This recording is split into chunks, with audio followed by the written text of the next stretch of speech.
Hello, hello. We are live with Lavender Shadows, your favorite Burning Wheel game here on twitch.tv/CalebUnpowers. Okay, we're back, and we're gonna play some Burning Wheel, where we're going to figure out what happens when all these folks continue their tales of woe and intrigue. When we last left, Are they tales of woe or tales of woe? I've made that joke before, haven't I? I'm curious, based on the intonation of your voice, what kind of woe you're actually implying there. Whatever you want. Is it tales of woe relating to Isaiah 6 and tales of woe? Woe is whoa. For whoa my is... eyes have seen. Perfect. God Yep. knows. Perfect. When we last left our Burning Wheel characters, lots of things had happened. We had just had a ball. Lord Friedrich Kleber, up-and-coming young nobleman, now inherited one estate, may inherit another estate. He threw a ball, basically to kind of mark his entry into the nobility as a full nobleman, as a full lord. And a couple of things happened there. Marcou continued his investigation. Though before this, Marcou did also continue in his investigation by protecting his witnesses, making sure they were safe. He sent them to Lady Jocelyn Marcant's villa through the help of Josephine Boulet to make sure that they are protected and safe from the person who apparently is trying to kill all the witnesses. There's two murderers on the loose. Maybe the same murderer, but possibly two. And Marcou wants to find out who done it. Marcou also investigated some stuff about the inheritance of the late Maxence Bechard, the person whose death started this whole campaign, and he did discover that Josephine Boulet was the only other person besides Mr. Bertrand Crozier, his uncle, to inherit any part of Maxence Bechard's estate. He also figured out that, there's suspicion cast on the Kleber household when Marcou went to the ball himself and had a conversation with young Lord Friedrich Kleber and was greeted with a very, very hostile reception. So Marcou is suspicious because he did learn that young Lord Friedrich Kleber very recently, right, his dad died. He inherited his estate, and the death of the late Maxence Bechard set him up very nicely to inherit the August estate as well, which would basically make him probably the most important and rich nobleman in the kingdom besides the royal household itself, if he was to actually inherit both estates. Probably the most important thing I learned is that he's a butt face. Also, that is true. Yes. At least if only to Viviane commoners. had learned that. Well, he's only a butt face to commoners. We don't know what Viviane thinks of commoners yet, so I have a feeling Viviane would be very nice to anyone, because she has traits along those lines. Yeah, exactly.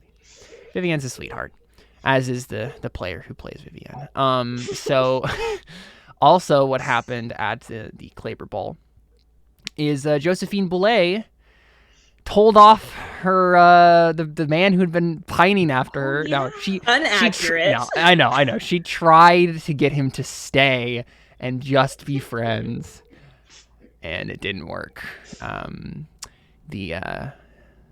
Sir Pascal Gilbert is out. He said deuces. He is going to go help his uncle on some distant estate, and he has left the city because he just cannot handle the tragedy that is his pining after Josephine Boulet.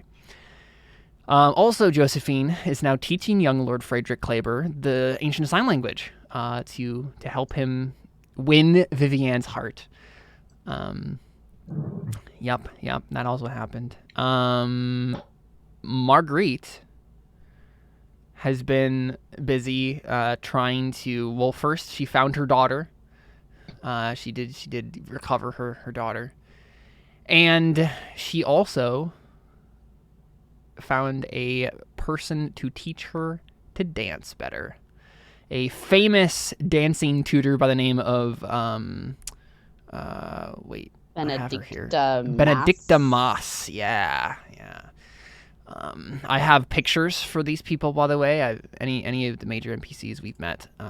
So here's Benedicta Moss, played by Judi Dench. Judi Dench. Dame Judi Dench. Exactly. Yeah, played by Judi Dench. And we also met Avisa Kleber, for young Lord Frederick Kleber's mom, who was a complete jerk face. And she is played by, wait a second, I don't actually know who this actress is. I should have written it down. Amanda Redman. She's played by Amanda Redman. Because we have actors and actresses for all the characters on Lavender Shadows. Avisa Kleber said some very, very harsh things to both Joe and Viviane under the effects of alcohol. Don't recommend talking to her. She is the definition of a Karen. Certainly. And in space and time. Yeah.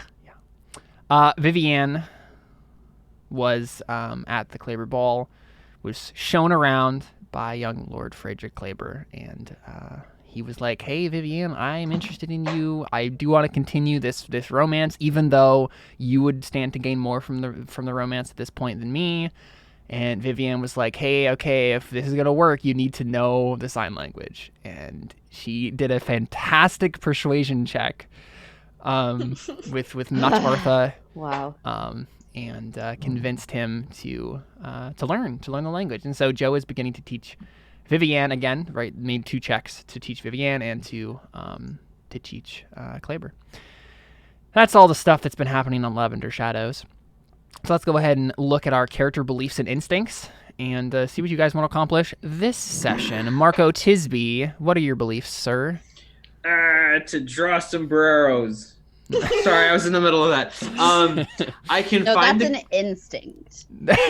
Always draw sombreros on magic cards. 12 sombreros. Yeah. That's a lot of sombreros. If I see a magic card, draw a sombrero on it. Or never let a magic card not have a sombrero on it. Anyway, I can find the killer. I will find justice. Mm-hmm.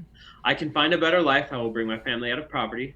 I will prove I'm the right man for the job. Yeah. Not going great so far. And I will investigate Kleber. Yeah, you're gonna see why he's such a butt face. Yeah, you're gonna investigate the Kleber household. See why it's so sketch. I'm excited about that. And then there's my instincts. I always have a knife on me. I always make sure I know who's in the room. I will always have an alibi ready. Traits: rabble-rouser, shrewd, drop dead, gorgeous, chronologue, odd, frugal, and emotional. I can't not say it that way. Exactly. Awesome. Anyway, that's... You're also cold-blooded, jaded, and thick-skinned.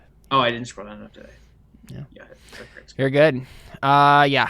Good old Marco Tisby. Hopefully one of these days you will recover from that wound. Still got nine weeks. Marguerite Leblanc. Hard work is more valuable than raw talent. I will impress instructors with my improvement. My needs come first, and Esbo's needs than everyone else. I will find out more about Mr. Darcy. Yes. And then I am better than those stuck-up dancers. I will prove to Benedicta that I am not the same as them. So that's not necessarily talent-wise. And like we all know that I'm not better than them, but I personally believe that I am. Yeah. Okay. Awesome. Cool. And then instincts, I always try to flirt my way out of problems. If anyone tries to ask about my personal life, I try to deflect / change the subject. Traits are flowery, colorful, fretful, industrious, tolerant, and downtrodden. You also have a sonorous voice, which helped you very much last time. Last time I finally... Last second. Who helped me get a dance teacher. I just burned her up as a character today, and wow, is she an interesting person. Benedicta Moss has been through some stuff. Cool. Josephine Boulet, aka Joe. I want to learn all that I can about the ancient world. I will discover the truth about the weird signs. Yeah. The ancient language must not be forgotten. I will continue to teach Viviane. The Forsaken Quill Society is without a leader. I will resume that position. Yes. Instincts and traits? If someone has romantic interest in me, then I push them away. If someone asks me about sign language, then I will begin to teach them. Yep. Always call out a liar. Mm-hmm. And then my traits are rabble rouser, ink-stained hands, no nonsense, headstrong, traditional, and sophisticated. Mm-hmm. I'm also driven. Yeah. And you have Marco privilege, and you are a bookworm. Yes, I am. Yeah. And last, but certainly not least, Viviane Auguste. I believe someone could love me. I will find them and return the favor. I believe I owe Jill much. I will heed her advice. I believe plants can teach people about patience and beauty. I will teach someone to appreciate my garden. Sweet. Instincts are always be kind, even in the face of disrespect. Never neglect to send a swiftly written reply to a letter, and always have a good book on my person. And traits are rabble rouser, earthy smell, salt of the earth, sophisticated, headstrong, traditional. And then I have affinity for plants, mark of privilege, and down to earth. Sweet. Awesome stuff. Okay, so we have a couple of things to consider here. All right. So it seems like the only person of you that has something like that's going to happen like immediately would be possibly Marco Tisby, just because of the imminent nature of the investigation. Did you have something you wanted to start us off with, Marco, to continue that? Maybe asking my uncle about the Kleber family? Yeah, let's start there, because the other characters have lots of stuff that they can do, but it would probably be like a day or two after the Kleber ball. So let's I probably would ask like at the end of the night. Right, exactly. Yeah, so we see you guys kind of get home from the Kleber ball, pull up to the Harmony Opera House, you're getting out, and your uncle starts to walk inside, and he seems completely pleased with himself. You're not entirely sure what kind of conversations he had at the ball, but he seems pleased with himself, and he kind of steps out of the carriage. And is he drunk? Maybe mildly. I think he's in control of his faculties enough to not get roaring drunk at a ball like that, but he might be a little tipsy. Enough to maybe help this a little bit. Sure, yeah, possibly. So it's the Kleber family, right? Yeah, the Kleber family. Yeah, it's like a noble family. Yep. So does he ask me anything? Does he start the conversation asking like how? No, he seems like really just kind of taken with himself right now. Like he's like very pleased with himself. You obviously, and you know this enough about your uncle to see this. He made some sort of really good business deal or something while he was at the ball, and so he probably got a little bit drunk right after he made that business deal. So he just focused on himself. Would this probably be on the ride home then? Sure, yeah. Mm-hmm. So I'll just kind of look to him and see he's kind of tipsy, like you see. He's like humming to himself. He's humming to himself a song from the Celestial Trumpet. Yeah, right. You seem to have had a good evening. Well, yes, my boy. I did. It's not every day you get good a business deal as I did. Not every day. Something for the theater? Sort of. Tangentially related, yes. Okay, now I'm prying for different reasons. What? Marco's curiosity is getting the best of him. Anything you can share? I don't want to give away all of my secrets, Marco, my boy. Okay. And the celestial trumpet rings. This is a shot in the dark, but would it have anything to do with the Kleber family? Oh, the Kleber family? No.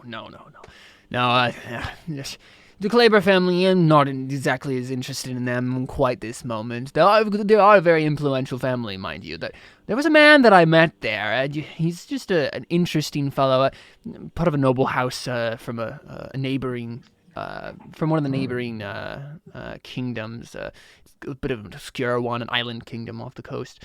But he just had I don't know. There were some interesting things that we discussed, and I believe that I may be a very rich man soon. Just kind of like, and like he's a very rich man now. Yeah, I was like I might comment like you needed help on that matter. You say that? That's kind of like jokingly, kind of like you needed help. Well, you know what they say. A pocket is never full.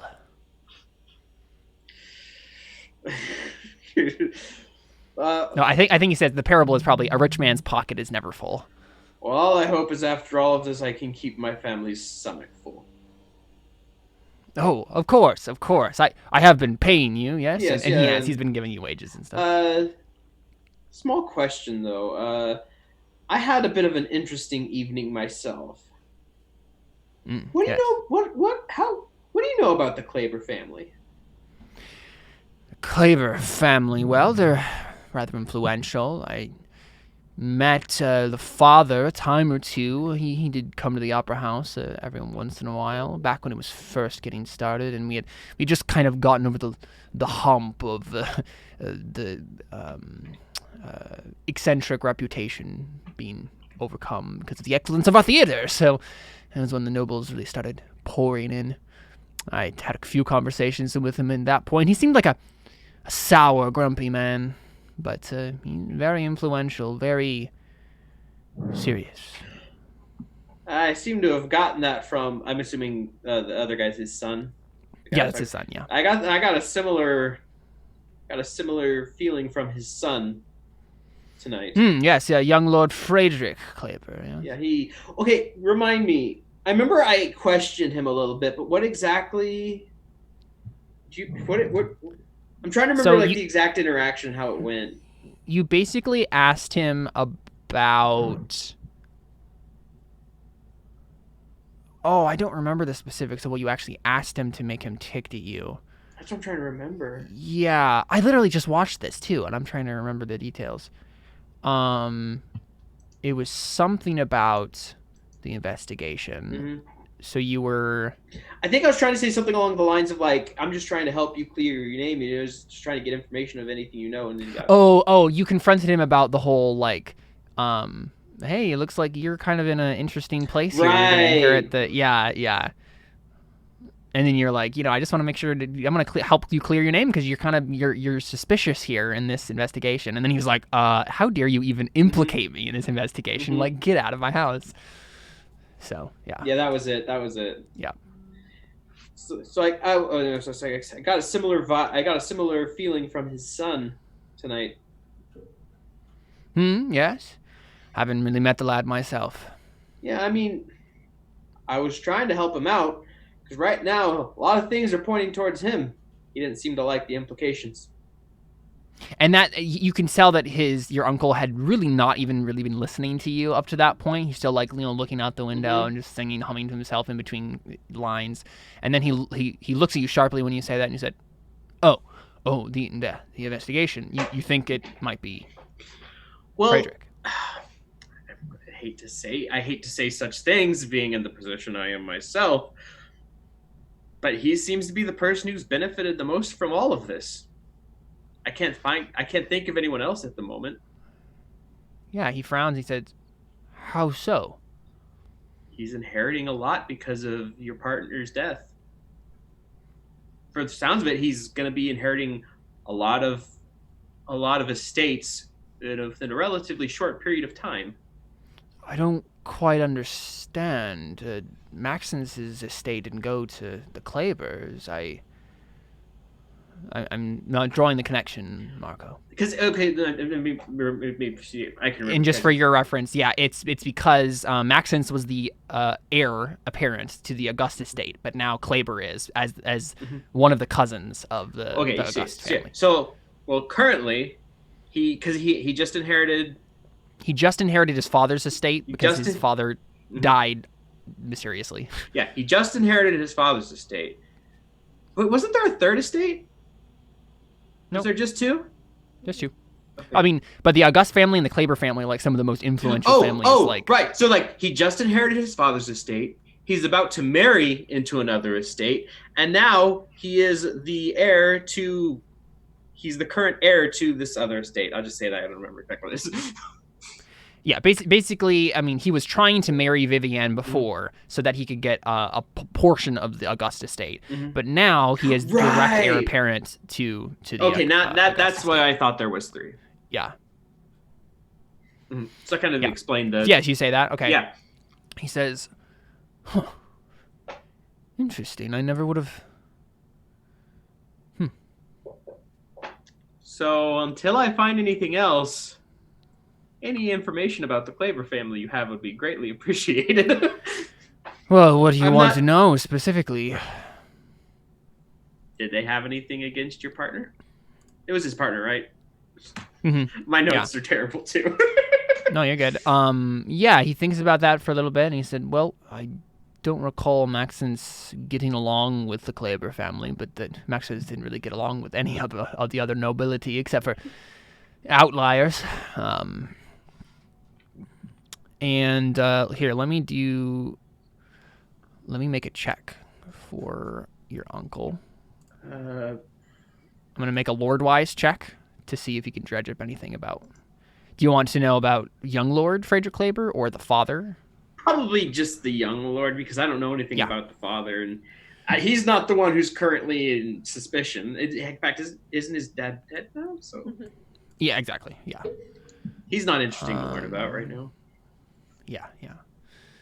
Okay, I think that's it. He's just gonna make an obtuse test. No, yeah. You know what? I think he'll help you out here. I think he has a fate to spend that he'll spend one to reroll his failed dice. There you go. He got a 2. Yeah. So he seems to think a little bit, and he says, well, now that you mention it, I do recall. He kind of looks at you, kind of conspiratorially, Marco, and he says, there have been some rumors, Marco, about young Lord Frederick Kleber. He has frequented the Harmony Opera House for some years now, and I seem to recall a bit of a sordid affair that happened. I don't know the truthfulness of this myself, so take it with a grain of salt, but I seem to remember there was an incident involving one of the performers at my opera house, possibly a pregnancy out of wedlock.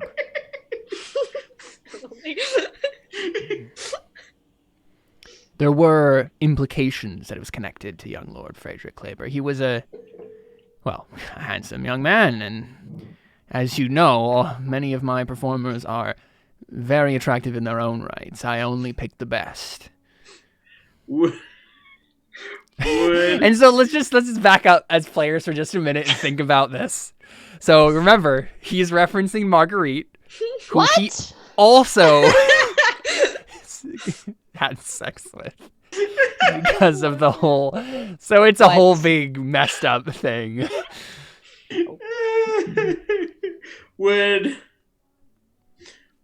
Would such infidelity possibly remove him from any sort of inheritance? That is certainly a rule of law test that you could make, Marco. Dang it. Or would it then just make... At the very least, it would... Isabel an heiress to... It depends. I think it really depends on Marco. Okay. Marco, you're the one who has rule of law. You can decide that for us. What do you want to be true about this whole situation? Here's what I'm kind of wanting to draw to. Yeah. Here's the current line of thought that Marco's going down. Yeah. He found out that Maxence knew. And because of that, Maxence had to be gotten rid of, because if Maxence had told people about his infidelity, he would have been removed essentially from all his inheritance and had to be gotten rid of. So that's kind of what I'm going down. Yeah, we can say that the nobility is because of their monotheistic religion that they all claim to practice, at least. We can say that it's the laws are strictly part of the Radiant Church, or the laws are influenced by the Radiant Church. Basically, yeah, like to make sure that nobles are very, are very, what's the word I'm looking for? Held to a high faithful standard? Or whatever. Yeah, held to a high standard. This would be in that time period where, infidelity would be very frowned upon. Yeah. Mm-hmm, we could say that. It could be just taken out of the family. So rule of law, what would that be? Rule of law. Let's see how. Okay, so basically, you want to say that having a child out of wedlock, just the act of that, would have removed him from the possibility of inheriting and being an heir in general. So yeah, being an heir in general. Okay. So let's. I'm gonna look up rule of law here and just double check what ob that's gonna be. Because I might just dump a bunch of fate into this if necessary. Right, exactly. This could be very, very, very interesting. Just so something moves forward. I am returning to my sombreros while you look. I think this is going to be an Ob 3 rule of law test. Ob 4. Dang it. I have... I think Ob 4. This is going to be very, very, very difficult then. What can I fork in? Because it's a very specific kind of law.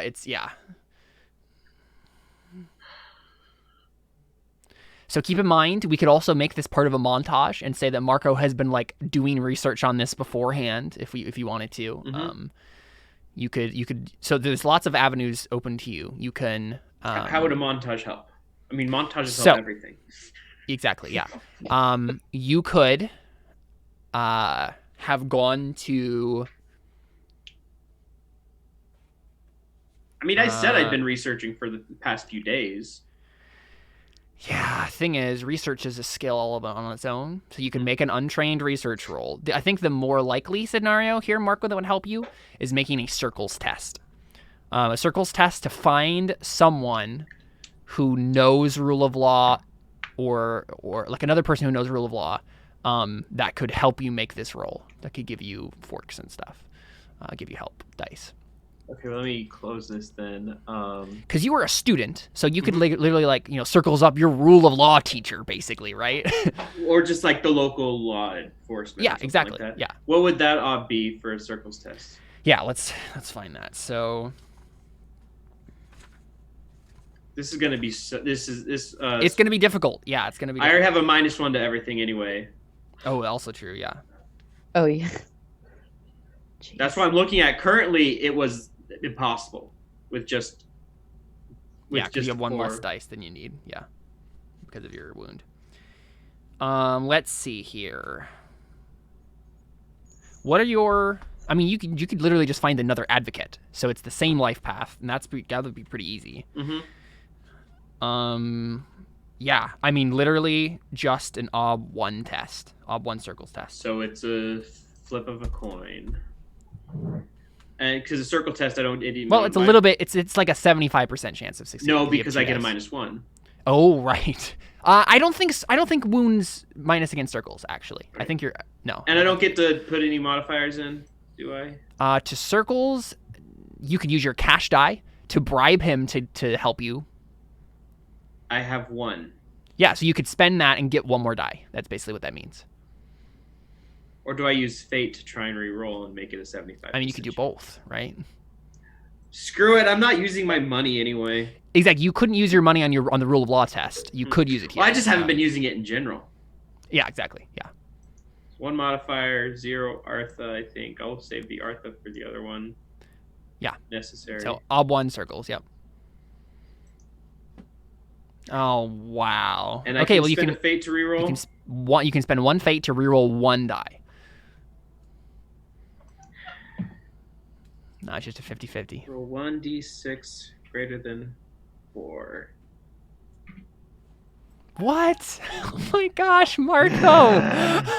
This is awful. And now I have no money. Or do I still lose my money since it's okay? So this is what we get, Marco. We see a scene. This is in the past. We see a scene. You're at the the College of Law or whatever, right? You're trying to find a person you used to know that was an advocate around the same time you were, and now has since kind of semi-retired to become a teacher of law instead of an active practitioner. And you basically you've been kind of spreading some money around to try to find this guy again, and because you had trouble tracking him down, and you finally basically find him. But I think where you find him,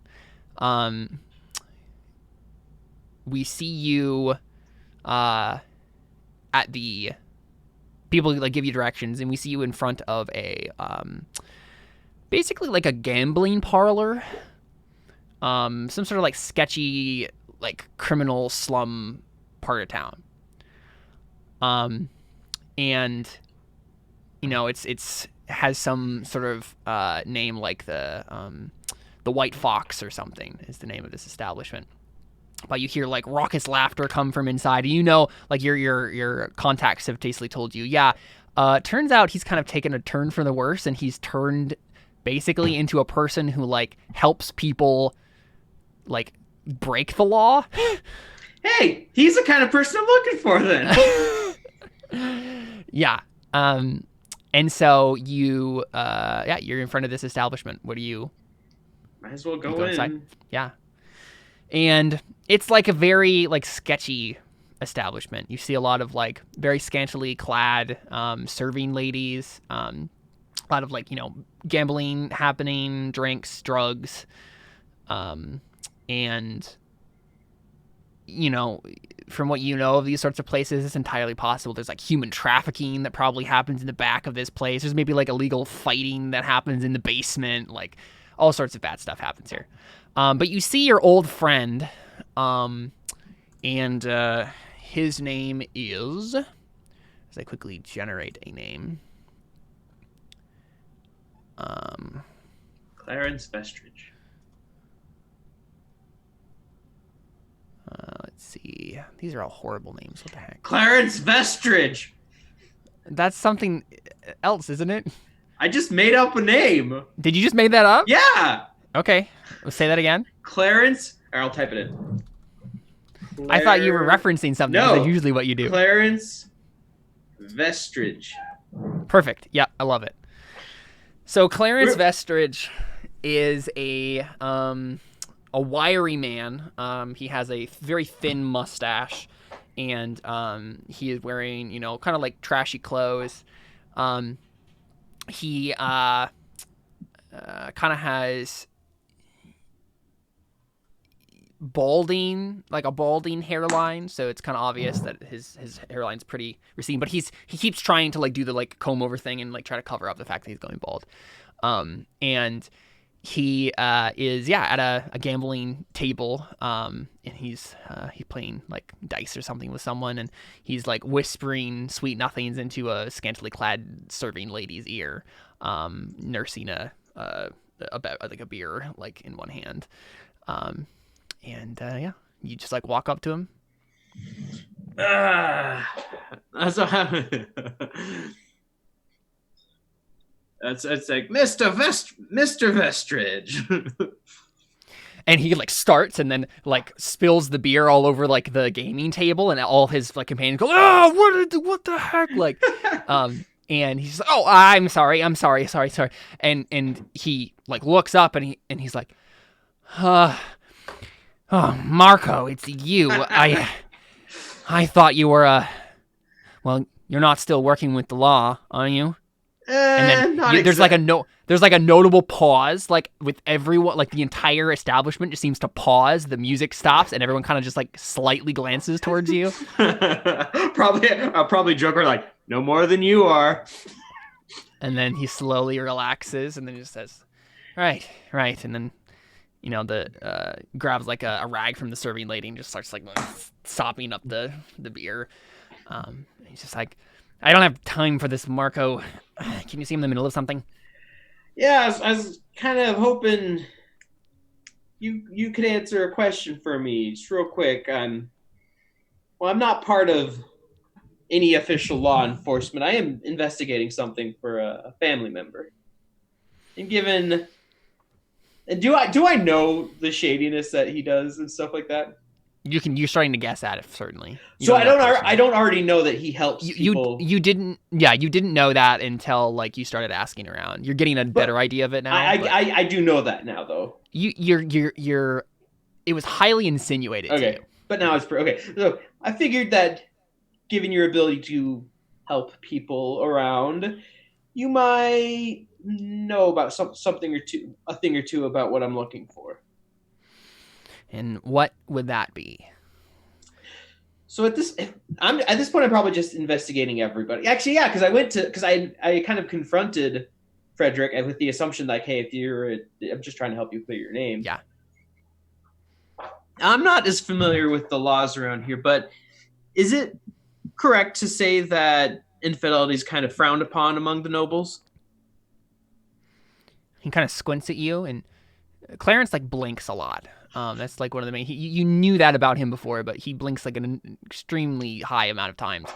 And he just kind of squints up at you and blinks a few times, and he says, "Now, Marco, you know that I remember our days together fondly, but I don't work for free. Don't even answer questions for free these days, because questions can get a man killed. I'm not in the business of getting killed. I'm in the business of getting rich and getting laid." Did I already spend my money? Yes, you did. I'm spending my money then. Dang it, who's texting me? I don't even know if I have anything to give him at this point. I mean, you could just also make a roll, right? You can make a persuasion roll and just be like, hey, listen, this is in your best interest. You have to make an argument, but yeah. You could intimidate him and be like, I might not be in the law, no. but... No, because I'm currently surrounded by criminals. Yeah. I'm currently surrounded by criminals, and I'm a bit crippled. Probably think, oh, come on, for old time's sakes. Maybe I could, what's something I could offer?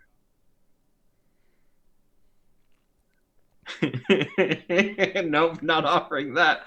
Oh, I knew exactly what you were just considering. Gosh, Seth. Hey, it's the current thing that had been mentioned. Recent thing that had been mentioned. Oh boy. Essentially, the only thing I can think to offer him would be my help with getting around something. And that might be you could ask him, right? You could ask him, like, is there anything you're currently, like, having a problem with? I mean, that's like, come on, for old time's sakes. I mean, if anything, is there anything I can help around with? I'm not exactly flowing in cash right now myself. I can understand that. I mean, we're all a little pressed for cash these days with the nobles squeezing everyone dry. Well, if it helps sweeten the deal, this would be taking a noble down a few notches, possibly. He seems to think about that for a moment. Make a persuasion check. Because you're basically saying, like, hey, you hate nobles, I hate nobles, let's stick it to the man. Persuasion? Yeah, persuasion. Yeah. What?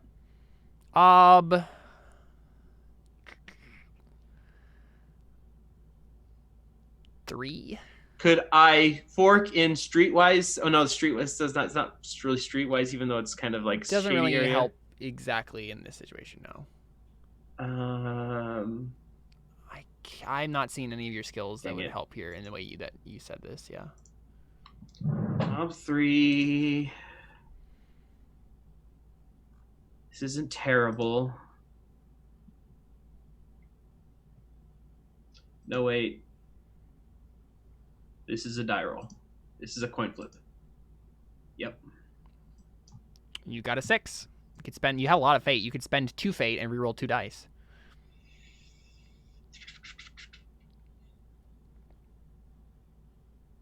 There's only a quarter chance it'll work, but might as well. Yeah, you have lots of fate. Roll 2d6 greater than 4? Mm-hmm. Nope. Wow, man, Marco, what is up with your rolls? Yeah, so he kind of smacks his lips and he says, as much as that does sound appealing, I'm not an idealist. Not like the Second Sons. The what? Do you say that? Yeah, I thought this was a reference to something we'd heard. No, he looks at you. He's like, what? The Second Sons? I don't know what you're talking about, Marco. Nobody said anything about second sons. It's nighttime, for goodness sake. Kind of like looks off to the like, oh crap, and like you can see a couple of guys next to him at the table, just like looking like, come on, man, really? I can't do anything else. Not that I can think of. Yeah, so he looks at you and says, sorry, Marco, I can't help you. I don't work for free, and if you're strapped for cash, then business is business. If you ever do find yourself in possession of a large amount of coin, you're welcome to come back and ask me the same question. Just out of curiosity's sake, what was the question you were going to ask me? Something about infidelity? I asked him the question already. Yeah, but I guess his maybe he asked this then instead. He says, just out of curiosity, what did you want to know specifically about the law related to infidelity? If it would invalidate someone from an inheritance. Aha. An interesting and powerful piece of information indeed. And I think I might say it just because I'm like, this might at least spread a rumor. And then this might out something somewhere. Sure, yeah. Yeah, and then he turned, like, I think one of the guys like elbows him and then says, back to the game, Vestridge. I might also say that kind of under my breath, like not saying it out loud exactly, but like saying, sure, yeah, validate from an inheritance. Yeah. He says the same thing he says, and then the guy elbows him and says, back to the game, Vestridge, and then he looks back up and says, sorry, Marco, duty calls. I'm winning. And then a couple of the men around the table groan at that, and then he goes back to playing dice. So we flash back to this time, so you do not have any additional helping dice on this rule of law test. So you can make the research yourself, but your friend is not going to help you. So it's just rule of law then? Rule of law, ob 4. You can add Artha, a persona to it if you wanted to. I don't know if it'll help much. Mm-hmm. Because this is essentially 3 dice rolling, trying to get 4. That is not going to happen. Click things. Hello. They won't let me click it. There we go. So I can't get any modifiers. Doesn't look like it, no. Unless you had someone else to help you, but I don't really think there is anyone else that can help you. I'm not going to spend Arth on something that's not going to work. So I'll just go into it. Ob 3? Ob 4? Ob 4, yeah. Oh, wow. That's not bad. You could spend a fate if you wanted to and reroll 1d6. But that 1d6 it keeps rerolling if you get a 6. So it's a 1 in 12 chance. Yeah, whatever. You know, yeah, it could happen. Your luck might actually come back. We'll see. 1d6 greater than 4? Yep. Nope. Okay, so you do get to mark that challenging test, though, which is great because you just need one more routine test on Rule of Law, and you upgraded it. So you have that challenging. And so I spent 2. No. You spent 2 fate in your persuasion earlier. You spent 1 fate on circles earlier, and then you spent 1 fate on Rule of Law. Wait, sorry. 2 fate on persuasion. Mm-hmm. 1 fate on Rule of Law. And 1 fate on circles. Okay. So I think your Rule of Law test doesn't mean that you don't know. It means that you do know, and it would not actually get him out of the inheritance. Yeah. That's not. It would certainly, change everybody's perception of him, because there are certainly religious attitudes to be observed in a noble society. Which still could be enough of a motive, possibly. Yes, but it's not a sure, legal matter, certainly. Wouldn't disinherit him. Cool, yeah. So you kind of think about that, and I mean, I don't know if there's any more of that conversation. I don't think there is either. I don't know what else I would even ask him at this point. Mm-hmm. Cool. All right. So let's see here. All y'all have stuff going on, but let's maybe go to Viviane, because Viviane didn't get to do a whole lot last session. So I think, so I'm going to ask you first, Carly. Do you have a scene that you want to do right away? That you have in mind? Okay. Then I have a scene that I'm thinking of. So I think the thing that we get is we see Viviane, and you've just, it's the morning after the ball. What are you doing? What are you up to? Probably walking in her garden because she can do that now. She can actually do that now. Yeah, exactly. Yeah. So we see you walking in the garden. Is Joe with you, or is she doing something else right now? Probably doing something else. She's probably just. She got up early because she really wanted to be in her garden. I bet. Yeah, that makes sense. Yeah, sure. So Viviane is just kind of walking in her garden, looking at all of her wonderful plants that she's missed so very, very much. And your mother intercepts you in the garden at one point. Are you working in the garden right now? Or are you just walking around? She probably is. She's probably tending to some plants, making sure like weeds haven't overgrown or anything, because like she hasn't been able to see it for a while, so she's making sure everything's all right. She probably has a pair of gloves on or something. Yeah. And your mother kind of stops by, kind of walks up to you, and just kind of like taps you on the shoulder to get your attention. She turns. And your mother signs to you. Viviane, dear, can we talk? She takes off the gloves and nods. Yeah, and she kind of leads you over to like a beautiful bench in the garden, and has you sit down and says this out loud, but also signs.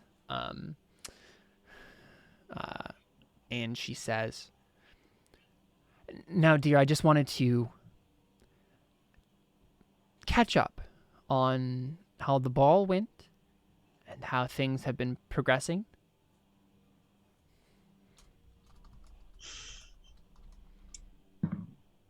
I mean, she just signs. Ball was fine. Like, I had fun. I like dancing. She's literally dancing around the comment. Or the implied line of thinking. Yeah, for sure. And she probably says, I'm glad that I can be in my garden again. She kind of smiles, sort of like an oh honey smile at you, and then says, Viviane, you know what I'm trying to say. How are things going with young Lord Frederick Kleber?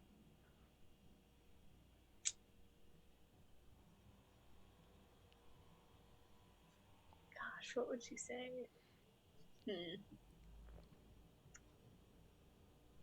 I mean, she probably just says, oh, it's fine. Like... Fine, dear? She says yes. Viviane, I need you to talk to me. Are you listening to what your father said? She nods, but like slowly. Yeah. Good. Good. Good. She's almost like surprised by that. And I think she says, I don't see Joe around, but I suppose it is a little early. And it's kind of like a weird comment.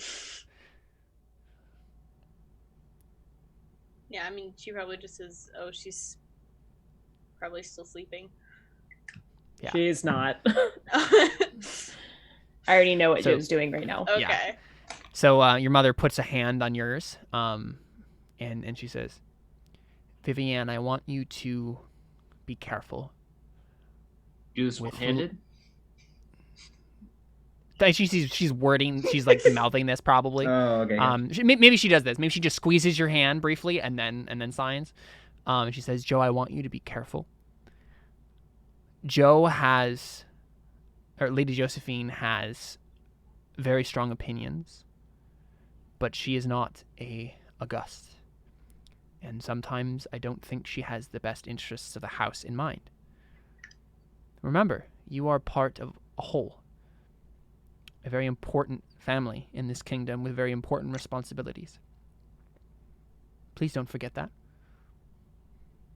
She just nods.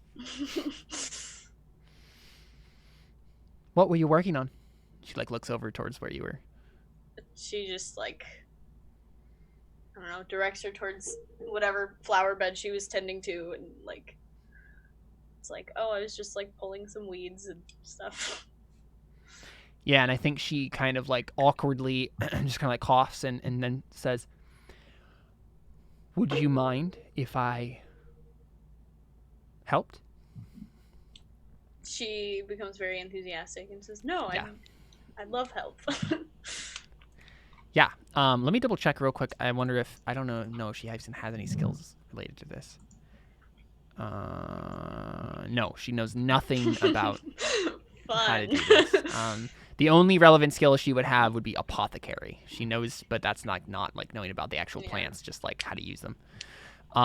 So, but basically, right, this is going to be a chance for you to make a roll towards your belief, I guess, is what I wanted to set it up for. Yeah. Right, to try to teach her to appreciate the beauty of your garden. So how do you go about doing that? Give us a shot of how this scene goes. I mean, she probably briefly explains to her we have to pull up these weeds or else the flowers will get choked to death, and they're so beautiful we don't want that to happen. Right. And I think she asks you and she says, so beautiful I have to take care of it. Of course, yeah. I think she asks after you kind of explain that. She says, "Viviane, don't we have servants to take care of this?" She kind of hesitates for a second, and she's like, "Yes, but I love doing it." And she seems very confused at that. And I think, Viviane, you're noticing just how your mother is really your mother is a nice lady, but she's never really taken an interest in the gardening that you do, or even really paid enough attention to even know that you do most of the weeding in this garden. Which can tells you something about the distance that your mother does still have from you in some ways. So she again seems very confused, but I think she just maybe shrugs and then says, "Well, I suppose every young lady needs a hobby." Yeah, she shrugged back. Okay, and so you're just kind of basically walk her through how to weed the garden. Let's see what you would roll for that.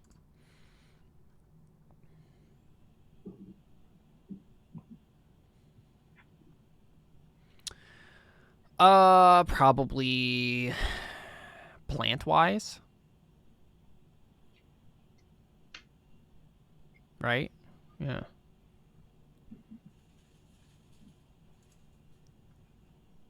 Yeah, so you can make a plant-wise test to try to kind of endear your mother to the garden. And you can find out whatever you want to fork into that. Whatever makes sense.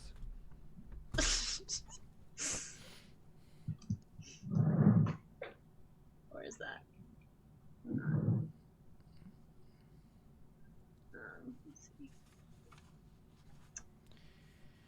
Let's see what Bob would need to be on this.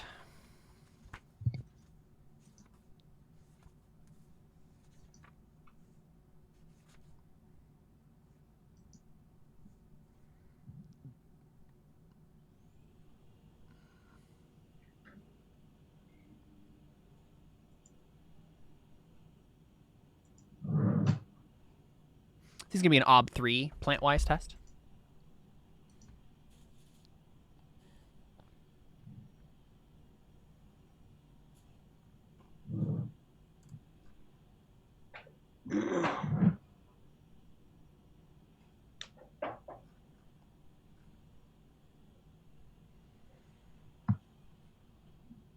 You will get a modifier for this automatically because it's a plant-related thing, and you have a trait for that.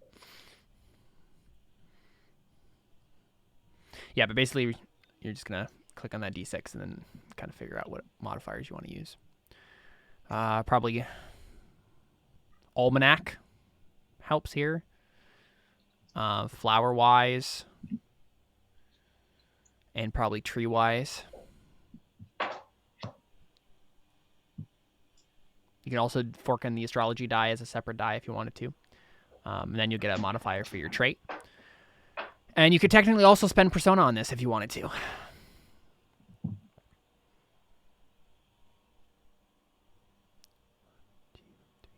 So for sure you'll have 4 modifiers on the roll. But then you can use the astrology die? Nah. Okay. You'd use any persona? No. Okay. So just 4 modifiers, op 3. Dang it. Oh, no. No. Yeah, I mean, so you could spend 1 fate if you wanted to, but there would be a 1 in 12 chance of succeeding. No, I'm good. Okay. Sounds good. Yeah, so by the end of it, your mother is frustrated. I mean, it's like, what? I don't want to get dirty doing this. Like, this is gross. Like, and it just kind of ends with frustration for her, and then she finds a good excuse to, like, I think what happens actually is a servant comes and says, like, there's someone here, there's someone here to see you, Lady Auguste, and she, or maybe not that, maybe it's just like a servant comes and asks her about something, and then she's like, it's probably something that she wouldn't have to take care of personally. She could have just told the servant what to do, but she's like, Viviane, dear, I need to go take care of this, and then she, like, stands up and walks off, and you're left alone in the garden, tending it by yourself. Once more, you cannot convince anyone else of the appreciation your garden deserves. Cool. Awesome. Joe, what are you doing during this time? I have been up all night long. Because I'm like, okay, how am I going to, like, fix this? So, first thing in the morning, Joe sends a letter to Sir Pascal. Yeah, sure. Okay.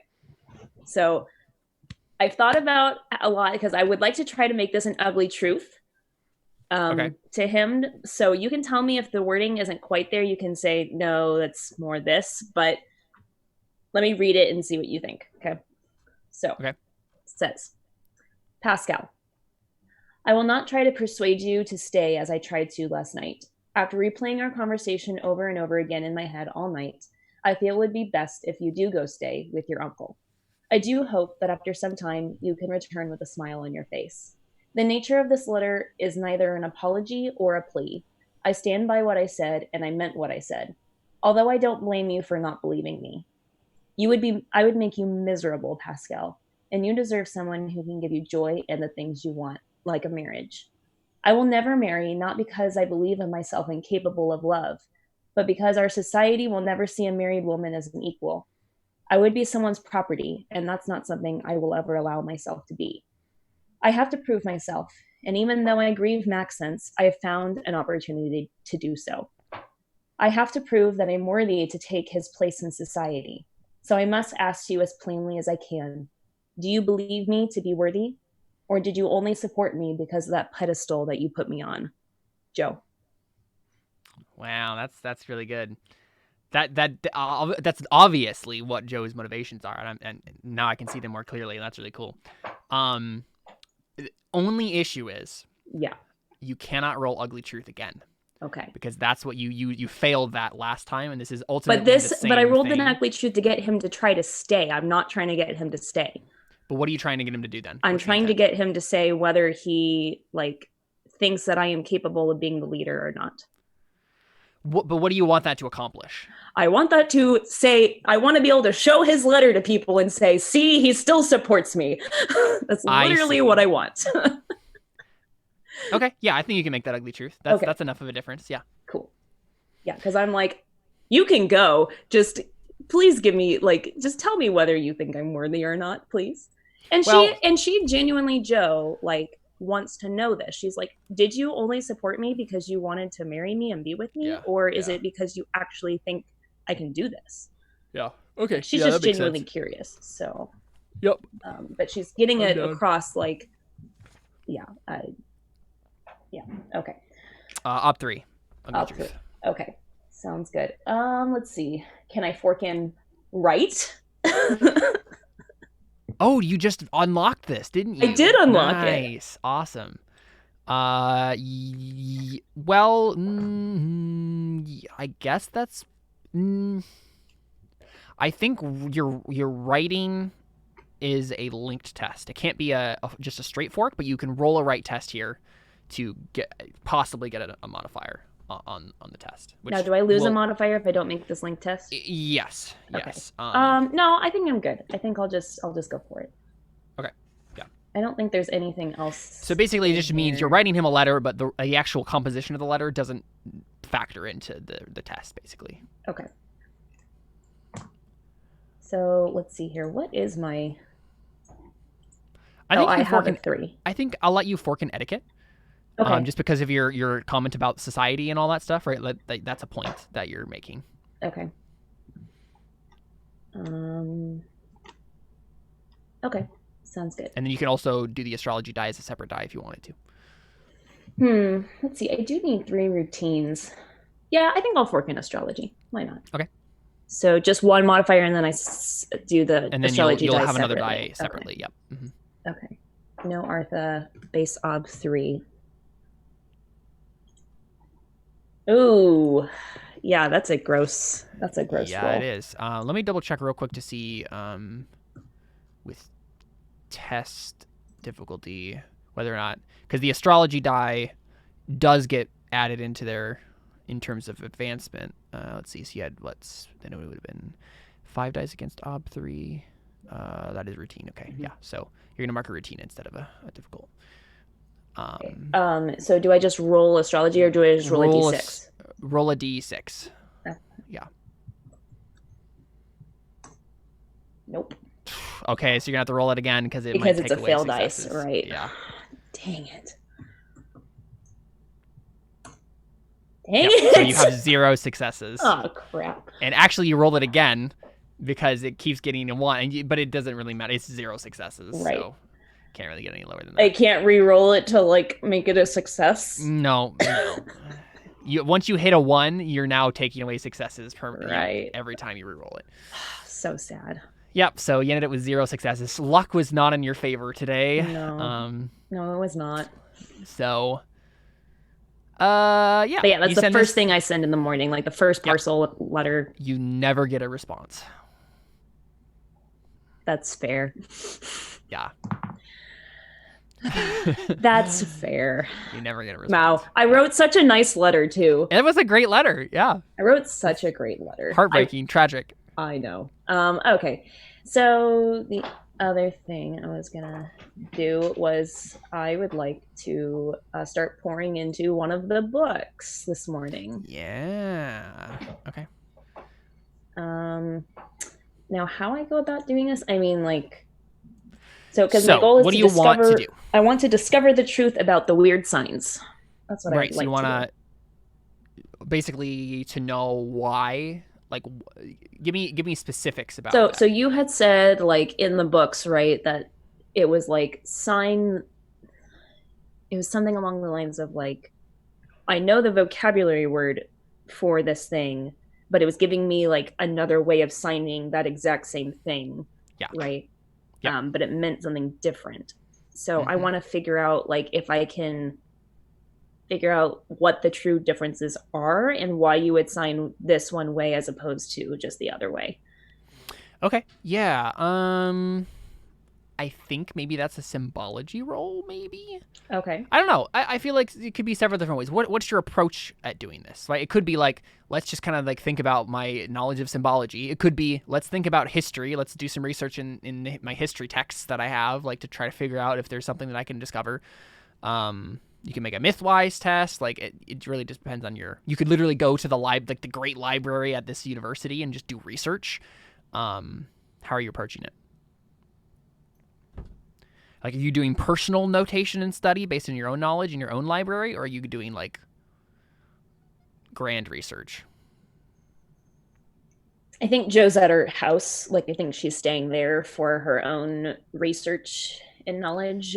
Just right now because she's this would technically be when she's like seeing if Pascal will like reply or not. Yeah, that makes sense. And she's kind of like feels a little defeated in that, not totally, but I mean, like, she's sad like about the whole thing. So she's kind of shut herself in her room for the morning at least.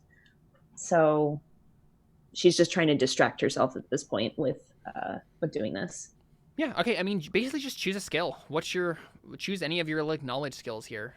I mean, they're all pretty good. I've got symbology, right? mythology, and history. Really depends on how you're approaching it.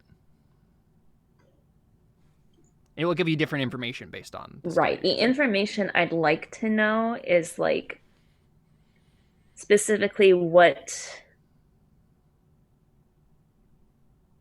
I mean, basically just what I said, right? Like, why would you sign this differently? Like, what is the true difference between these signs? I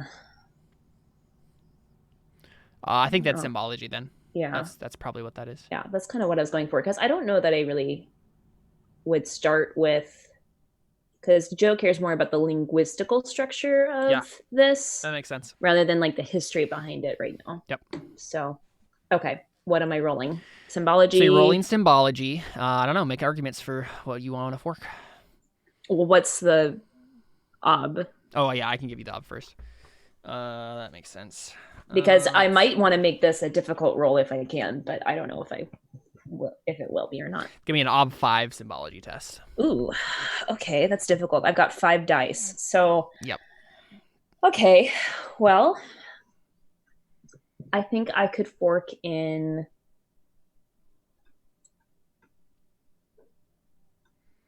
Okay. I mean, obviously, I think I could fork in ancient language, obviously. Of course, yeah. Possibly even foreign language. Because I'm studying the linguistical structure of it, right? And so yeah, I think foreign language does make sense, specifically because I believe, I mean, probably these texts would have been, I don't know if the texts are necessarily even in the language that you guys normally speak. Right. Right? Because this is like a very ancient text. At the very most, it would be like maybe have a translation right next to it written in just like some scribe's pen, like translating on the fly as they went through the text, those sorts of things. So yeah, I think foreign languages help, yeah. Okay. I think I could make an argument maybe for history or myth-wise. Specifically, I could think of something for like myth-wise, like because, so this is the ancient language, right? Where we know as players, like Joe might not know that this might be linked somehow to like magic.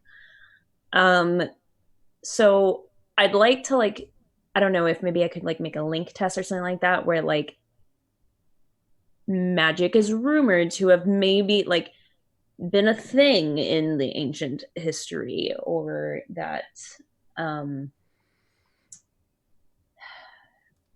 don't know, that there was like this one magician who used this sign to like cast a spell, and that's why it's different than you can make it mythwise. You can fork mythwise. Okay. Yeah, let's say mythwise and not history. Okay, that's fine. So that's, and then a reading. Yeah. Okay, so that's 4. You're a good reader. Okay, so I'm working in 4 things for symbology to try to make this work. Let's hope it does, because I don't think my heart can take another failure today. You have 2 persona. Do you want to spend a persona? Let's see. I've already forked in 4 things. I've got a 5 for symbology. So that's 9 dice. It's a coin flip right now, just so you know. Yeah, I know. How important is this to me? I mean, it seems like Joe is one of the most important things to Joe. I know. Yeah. All right. Why not? Let's use a persona. Sweet. Okay, so 4 modifiers, 1 Artha. 5 modifiers, right? Oh yeah, 1 Artha, yeah. Face off. I know 5. how this game works. Okay. What? Whoa. That was so bad. That was really bad. You did get a 6, so if you wanted to, you could spend 2 fate, and roll 2 dice. But that's so unlikely. Yeah. Wow, I rolled so bad. Look at all those ones. Yep. That's so sad. There was a 38% chance that happened, so yeah. Okay, Seth, I don't need your sass right now. Never. I'm just saying, it was likely to happen. It was like, it wasn't completely unlikely. I don't need this right now, okay? Man, okay. Want to spend your fate? I mean, the chances of this is just You have 9 so fate. Unlikely. I know, but like, do I even want to spend 2 if it's like not possible? It's definitely possible. It's not probable. It's possible.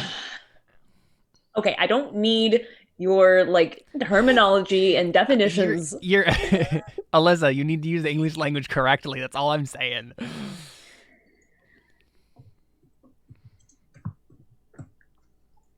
Greater than 4? Exclamation mark. Yep. Okay, yeah, so only 1. Because it Okay, automatically rerolled that 6. But I can automatically... If that's it automatically did it. The exclamation point means it automatic. Oh, wait a second. Oh, I only rolled 1d6. Why did I only roll 1? I'm sorry.